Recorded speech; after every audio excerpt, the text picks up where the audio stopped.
Hai, nama saya Anas bin Amai. Saya merupakan salah seorang pelajar di Open University Cawangan Sandakan. Hari ini saya akan bercakap mengenai cabaran komunikasi antara budaya, khususnya di negara kita Malaysia, dan keberkesanan yang telah dibincangkan dalam tugasan saya pada kali ini. Ada 3 cabaran komunikasi antara budaya yang akan saya terangkan di sini, yaitu etnosentrisme, tidak ada keserasian dalam budaya, dan prejudis.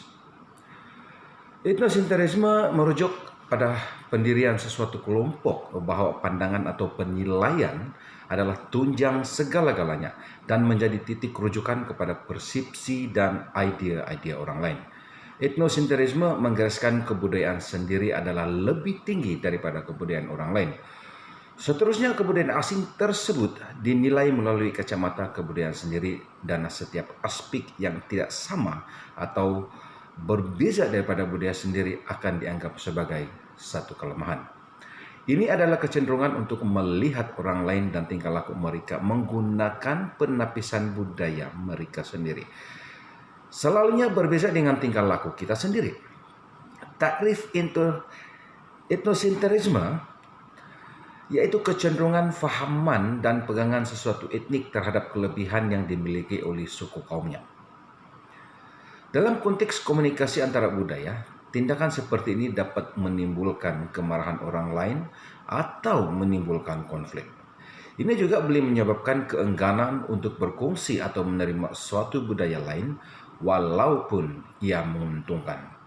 Ia juga dapat memecah belahkan dan menggagalkan rundingan antara budaya. Tidak ada keserasian dalam budaya. Kekurangan keserasian dalam budaya dalam kalangan masyarakat juga akan meningkatkan cabaran dan halangan komunikasi lintas budaya. Contohnya, pengetahuan budaya tentang diri sendiri dan orang lain, kepekaan budaya, nilai budaya di dalam dan di luar kumpulan, prasangka dan stereotip. Pengetahuan budaya akan menentukan pengaruh budaya terhadap komunikasi. Kita selalu menganggap budaya kita sama dengan budaya orang lain. Kita juga akan menggunakan budaya kita sendiri sebagai titik panduan untuk mengukur budaya orang lain. Apabila terdapat perselisihan dalam proses komunikasi disebabkan oleh perbezaan budaya, pola pikir yang terdapat pada seseorang individu akan membawa cabaran pelanggaran terhadap sikap, harapan, dan gaya komunikasi. Dalam aspek prejudis merupakan kepercayaan dan perasaan negatif mengenai ahli atau kelompok etnik lain. Secara lazimnya, ia tidak berasaskan maklumat yang tepat dan biasanya tidak diluahkan secara terbuka. Trenholm dan Jensen ada menyebut bahwa sikap sosial negatif yang dimiliki oleh ahli kumpulan terhadap anggota untuk mengelompokkan orang lain, sikap yang membantutkan persepsi dan biasanya membawa kepada diskriminasi.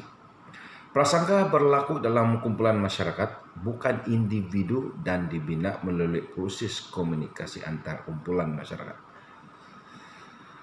Mereka mempunyai pandangan negatif terhadap kumpulan lain dan biasanya kumpulan terpinggir seperti golongan miskin, mereka yang tidak dapat bertutur dalam bahasa kebangsaan negara ini, kumpulan homoseksual, mat rempit, dan sebagainya. Prasangka tidak semestinya berlaku secara majoriti terhadap minoriti saja, kadang-kadang sebaliknya yang berlaku.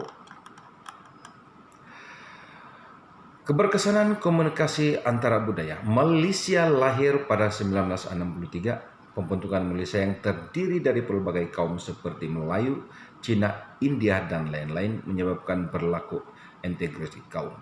Proses percampuran ini adalah melalui akomodasi, akulturasi, asimilasi, dan komunikasi antara budaya. Dengan pelbagai etik yang hidup dalam sebuah organisasi, tentunya negara kita tidak dapat melarikan diri daripada menghadapi cabaran yang berkaitan dengan hubungan antara budaya. Pelbagai cabaran harus ditempuhi, menjadikan integrasi nasional adalah isu yang penting dalam pembinaan negara.